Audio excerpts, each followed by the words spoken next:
애쓰다 지친 나를 위해. 서덕, 넥스트북스. 고통은 비교급이 아니다.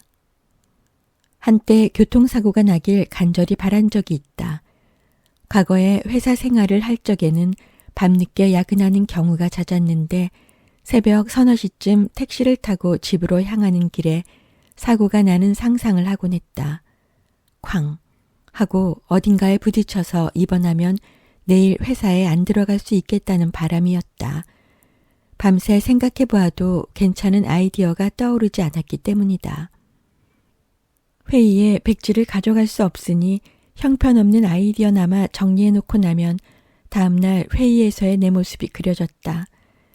나는 스스로 납득이 안 되는 방향을 설명하느라 말이 꼬일 것이고 말을 더듬으며 목소리가 점점 작아질 것이다. 팀장과 다른 팀원들은 한심한 눈빛으로 나를 쳐다볼 것이다. 나는 얼굴이 빨개질 것이다. 그렇게 아이디어 대신 부정적인 망상을 하다 보면 새벽 4시. 집에 가서 옷은 갈아입어야 할 시간이다. 하지만 그 흔한 교통사고 한 번 당하기 쉽지 않았다. 대한민국 택시 기사들은 베테랑 운전자다. 언젠가 또래 동료와 술을 마시며 이 이야기를 하자 그가 말했다. 나도 그런 적 많아. 친한 선배에게 이 이야기를 하자 그가 말했다. 지금 내 마음이 그 마음이다. 후배 직원과 담배를 피우고 있는데 그가 한숨을 쉬며 먼저 말했다. 교통사고 나서 한 달 정도만 쉬었으면 좋겠네요. 이번은 광고계 모두의 워너비인 걸까. 이후에 회사에서 공황 발작이 일어났다. 당황한 나는 연차를 써서 쉬다 돌아왔고 그 사이 회사에 소문이 돌아 죄다 내 상태를 알고 있었다. 다시 출근을 하는데 엘리베이터에서 마주친 다른 부서 직원이 내게 말을 건넸다. 괜찮아요? 공항 왔다면서요. 그는 말을 이었다. 저도 공항인데. 복도에서 마주친 옆팀 동료도 말을 걸었다. 저도 공항 때문에 이전 회사 그만뒀어요. 며칠 후 이전 회사 동료에게서 전화가 왔다. 오빠 공항이라며? 괜찮아? 나도 요새 스트레스 때문에 안면마비 왔었어. 술자리에서 우연히 만난 업계 친구도 말을 했다. 나도 광고주 때문에 미치겠다. 바지 뒷주머니에 항상 검은 봉지 챙겨 다녀. 언제 공항이 또 올지 몰라서. 아프고 보니 아픈 사람들이 너무나 많았다. 나만 유달리 아픈 게 아니었다. 다들 괴로움을 품은 채 살아가고 있었다. 위안이 되었으나 한편으로는 서글프기도 했다. 나의 아픔이 다들 겪는 흔하디 흔한 것이 되어버리는 게 서글펐다. 남들은 그럭저럭 버티고 사는데 내가 유난 떨고 있는 건가 라는 마음도 들었다. 괴롭지만 당장 회사를 그만두지 않고 버텼던 이유도 그러한 마음 탓이다. 바보 같은 마음이었다. 모두가 아프니까 나도 참아야 돼 라는 마음이 나의 아픔을 돌아볼 기회를 날려버리게 했다. 너만 아픈 게 아니니까 참고 일해. 혹은 배부른 소리 하고 있네.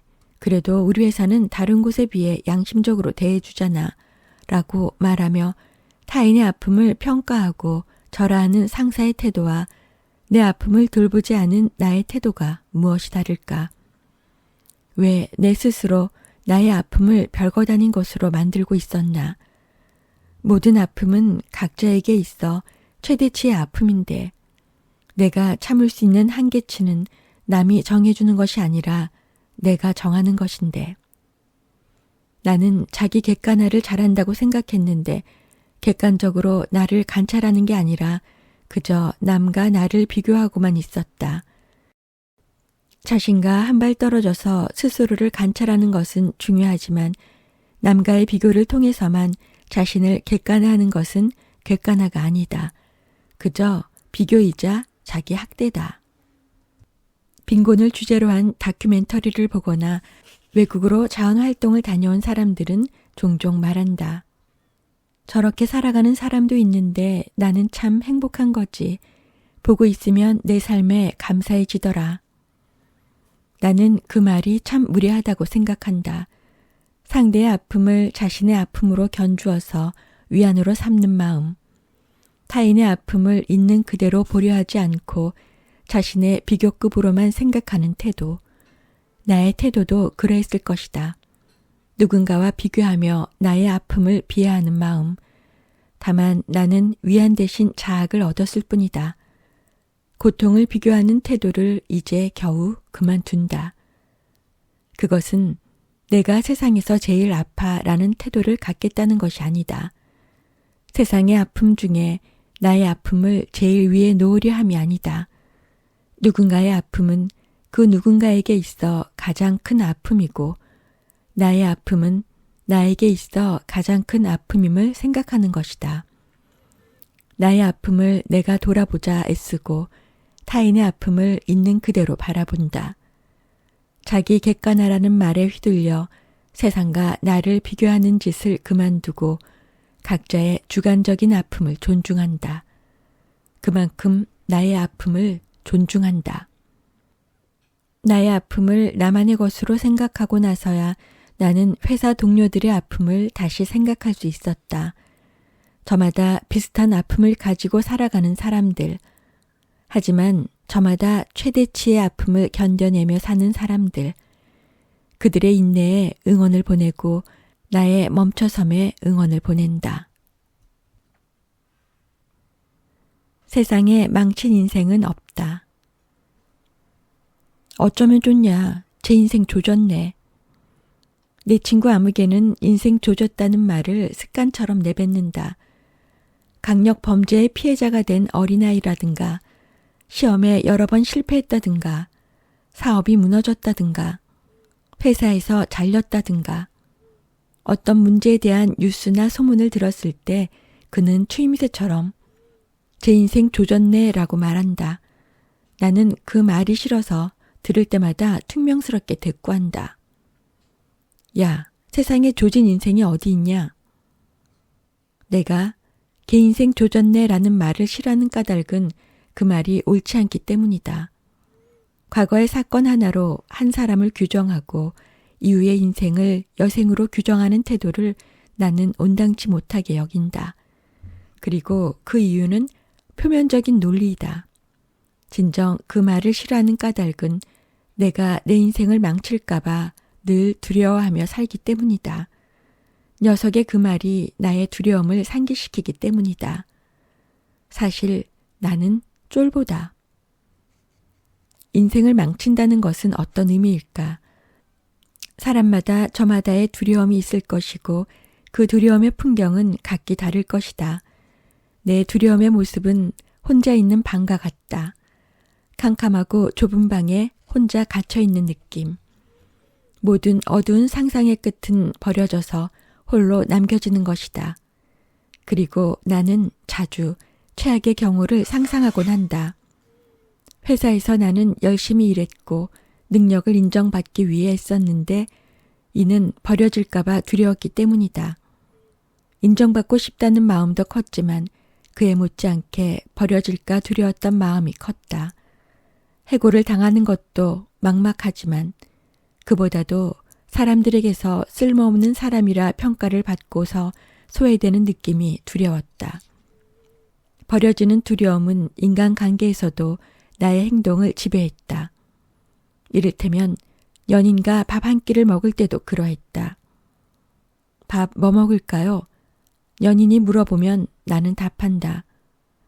순댓국 좋아한댔죠? 배감 순댓국 먹으러 갈까요? 언제나 나의 취향보다 상대의 취향이 먼저였다. 나는 아무래도 상관없었다. 하지만 가끔 연인은 순댓국이 당기지 않는다고 말한다. 나는 살짝 당황하다가 미리 준비했던 두 번째 대안을 말한다. 아니면 저번에 가보고 싶다 했던 라멘집 갈까요? 언제든 연인을 만날 때면 나는 상대가 무얼 좋아할지 생각해서 적절한 대안 두세 가지를 준비한다. 준비하는 과정은 피곤하지만 준비하지 않았을 때 마주칠 나의 당황과 연인의 탐탁지 않은 표정을 보기가 두려워서 나는 늘 상대의 취향을 생각한다. 이 사람이 무엇을 하면 즐거워할까? 어떤 영화를 보면 즐거워할까? 어디로 가는 걸 좋아할까? 어떤 분위기의 카페를 좋아할까? 그 선택의 기준에 나는 없었다. 나의 즐거움은 온전히 상대에게 달려 있었다. 상대의 표정을 살피고 표정이 흔들리면 전전긍긍했다. 표정이 약간만 좋지 않아도 나는 불안했다. 나에 대한 마음이 변했으면 어떡하나. 지난주에 사랑한다는 말을 들었는데도 그 마음은 지난주의 마음이니까. 이번 주에 연인의 마음이 변하였을까봐 두려웠다. 그 두려움의 연원을 찾아본다. 나는 왜 이렇게 버려질까 두려워하나가 아니라 나는 언제 그렇게 두려워했는가로부터 출발한다. 아주 어렸을 때부터 나는 그랬다. 6살 때부터 외갓집에서 자랐는데 그때부터 나는 외할아버지, 외할머니 말씀을 충실히 새겨듣는 아이였다. 초등학교 학기 성적표에 적힌 말마따나 늘 성실하고 모범적인 학생이었다. 최근까지의 회사 생활과 인간관계의 패턴과 다르지 않다. 그리고 그때의 두려움 역시 동일했다. 버려질까봐 두려웠다. 외갓집은 단 한 번도 내 집이란 생각이 들지 않았다. 늘 얹혀 사는 느낌이었다. 아무리 어른들이 잘해줘도 그곳은 나의 집이 아닌 것만 같았다. 부모의 부재에서부터 시작된 것이리라. 부모가 사라졌다는 황당함, 버려졌다는 느낌, 외갓집에서도 얼마든지 버려질 수 있다는 불길함, 그들의 기대에 부응하지 못하면 나는 버려질 것만 같았다. 그래서 착한 아이라는 생존 전략을 펼쳤을 것이다. 의식하지 않았더라도 자연스레 그러했을 것이다. 그리고 여전히 그 모습 그대로 나는 몸만 커버린 채 아이와 다르지 않은 행동 패턴을 보인다. 물론 단지 과거 때문만은 아닐 것이다. 세상에는 착한 아이 콤플렉스를 가진 사람들이 많다. 그들은 저마다 다른 두려움들을 가지고 있고 혹은 두려움의 기억이 없을 수도 있다. 이 시대의 훈육법, 혹은 이 시대의 분위기, 혹은 이 시대의 무언가가 공통적으로 작용했을 수도 있다. 다만 나는 나의 기억에서부터 나를 이해하려 한다. 옳은 해석을 찾는 것이 아니라 나를 위한 해석을 찾는 것일 따름이다. 버려질까봐 두려워하는 어린아이에게 말을 건넨다. 버려진다고 인생이 망하지 않아. 상황을 봐. 너는 회사를 그만뒀어. 그것을 버려졌다는 것으로 표현할 수 있을 수 있지만 버려졌다고 해서 지금 인생이 망하지 않았잖아. 백수지만 나름 잘 살아가고 있잖아. 회사 생활에서 너는 패배했을지도 모르지만 지금 너는 망하지 않았잖아. 누나가 떠났지만 너는 너의 삶을 살고 있잖아. 부모가 없어도 너는 꿋꿋이 살아내고 있잖아. 버려지는 게 인생의 끝이 아니야. 버려져도 버려진 대로 살아갈 수 있어. 스스로에게 말을 건넨다. 버려질까봐 두려워하는 어린아이를 행동으로 아낀다. 이제껏 버려지며 살아왔을 수도 있고 앞으로 더욱더 버려질 수도 있지만 적어도 나에겐 내가 있다. 내가 나를 버리지 않으면 된다. 그동안은 내가 나를 방치해 둔 채 지내왔지만 이제서라도 나를 아끼기 시작한다. 몸을 움직이는 즐거움을 새기고 밥을 짓고 일상을 영위하는 즐거움을 새기고 멍하니 쉬는 즐거움을 새긴다. 오랜 시간 단련된 우울과 불안은 힘이 세서 한순간에 뿌리 뽑을 수 없다. 오랜 시간 쌓아온 마음의 습관 때문에 나는 행복이 오면 불편하고 우울하고 불안할 때 오히려 마음이 편하다. 그 불편한 행복이 편안해지려면 하루 이틀에 될 일이 아니다. 차곡차곡 즐거움을 쌓아가며 차곡차곡 나를 아끼며 행동으로 말한다. 나는 나를 버리지 않는다고 계속 반복한다. 언젠가 김훈의 연필로 쓰기라는 책을 읽으며 한 대목에서 울었다. 강물이 만나서 더 큰 물을 이루어 앞으로 나아가는 풍경은 소멸함으로써 신생아는 미래의 소망으로 인간의 마음을 설레게 하고 그 설렘 속에서 강물은 새로운 시간을 향해 흐르는데 라는 구절이었다. 슬픈 구절도 아니고 감동적인 구절도 아니었지만 나는 아이처럼 꺽꺽 울었다. 간절히 내가 듣고 싶었던 말이었다. 나를 위로하고 무장해제하는 말이었다. 소멸이 소멸로 끝나는 것이 아니라 소망으로, 새로운 시간으로 이어진다고 하는 것. 내가 과거의 나로 끝나지 않고 계속 끝없이 이어진다고 하는 것. 부모의 부재와 누나의 소멸이 끝이 아니라고 하는 것.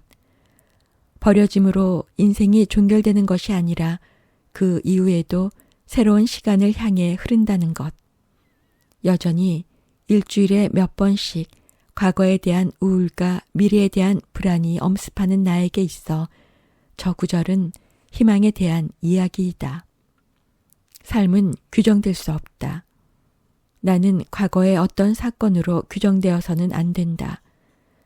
나의 남은 생은 여생이 아니다. 삶은 계속된다. 과거에 어떤 부침이 있었다고 할 때 그 과거를 없던 것으로 할 수는 없지만 그 과거를 품고 살아갈 수는 있다. 사람은 과거에서만 살아가지 않는다. 과거에서 현재로, 현재에서 미래로 내 인생은 계속된다.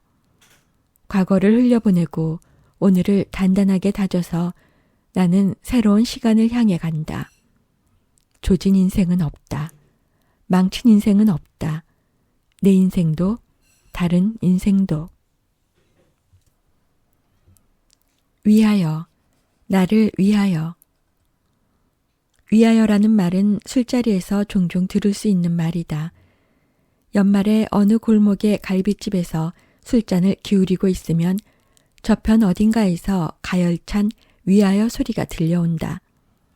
10중 8구는 같은 회사의 점퍼를 걸쳤거나 양복 차림이다.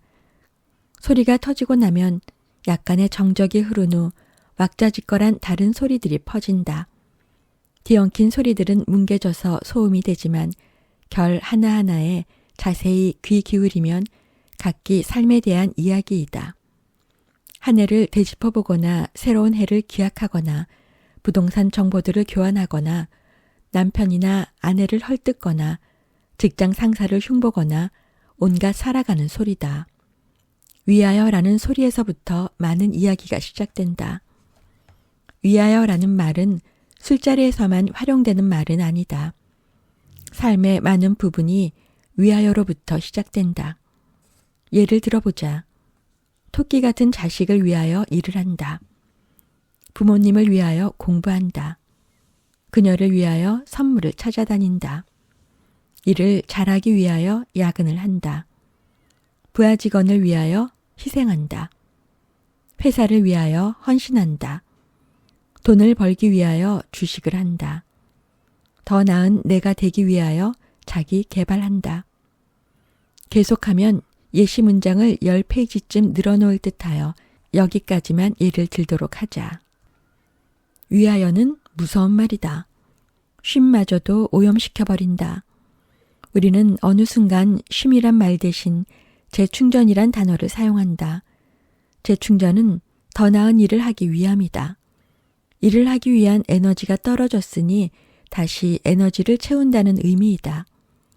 용도로서의 휴식이다. 쉼이 아니라 이보 전진을 위한 일보 후퇴다. 결국 쉼은 일의 연장이 되어버린다. 백수의 시간을 보내며 나는 내 안에 뿌리 박힌 위하여에 저항하고 싶었다. 아무것도 하지 않은 적이 언제였을까? 무엇을 위해서가 아니라 그저 흘려보냈던 시간이 얼마나 되었나. 허송세월, 목적 없는 쉼. 그것이 내 백수 생활의 마음가짐이었다. 결론적으로 나는 실패했다. 쉼은 그냥 쉼이 아니라 어느 순간 나를 위한 쉼으로 흘러갔다. 아무것도 하지 않는다고 하지만 정말 아무것도 하지 않을 수 있을까? 무언가는 하고 있다. 내가 원하는 음식을 먹고 원하는 게임을 하고 원하는 책을 읽고 원하는 시간에 잔다. 그 중심에는 나의 감정이 있고 나의 욕망이 있다. 그것은 실패이지만 실패는 아니었다. 덕분에 나는 많이 좋아졌으니까. 쉼의 본질은 나를 위함이라는 걸 깨달았으니까.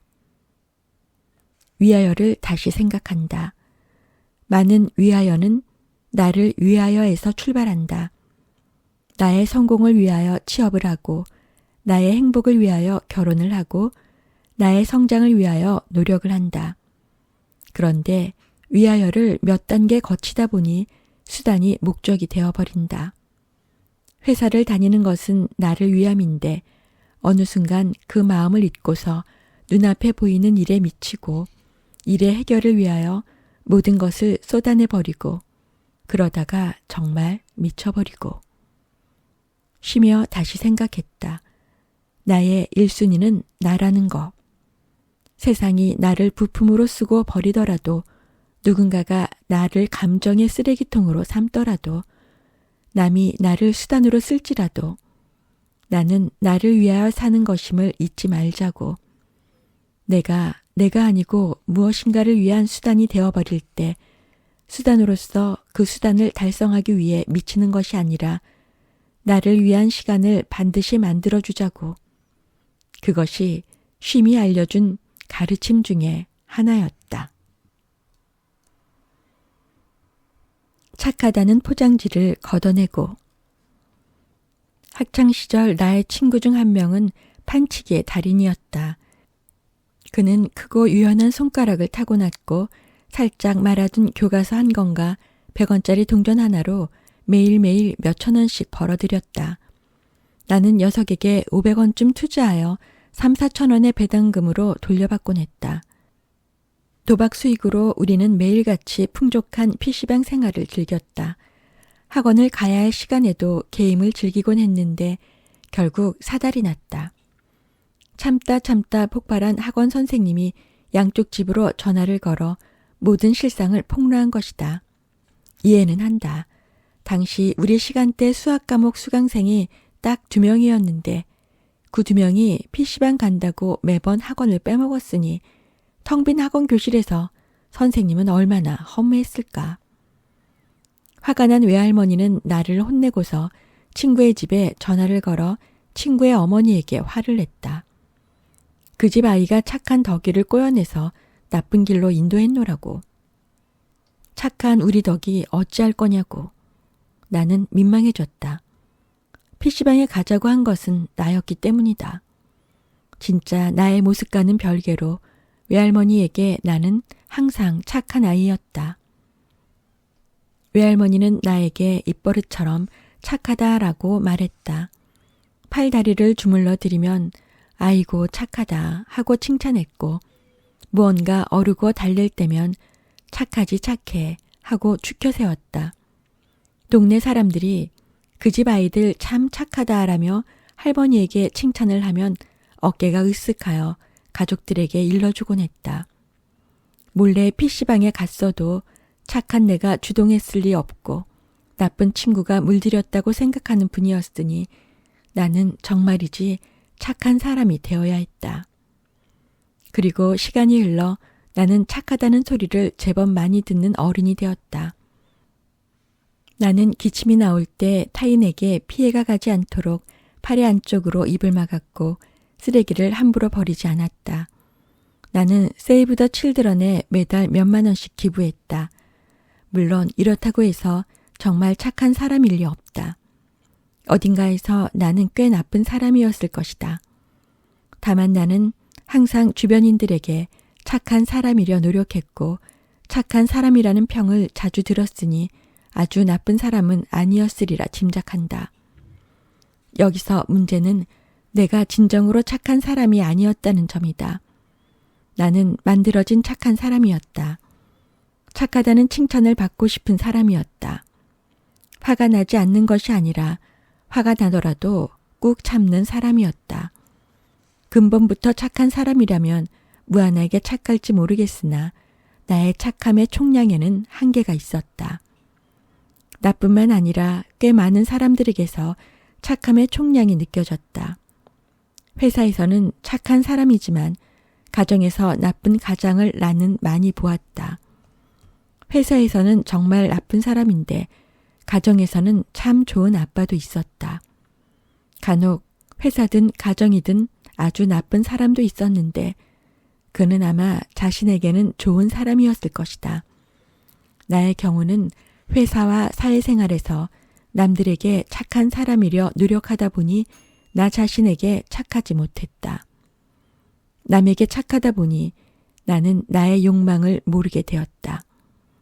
오랜 시간 단련된 착함은 나의 욕망을 숨겨버렸다.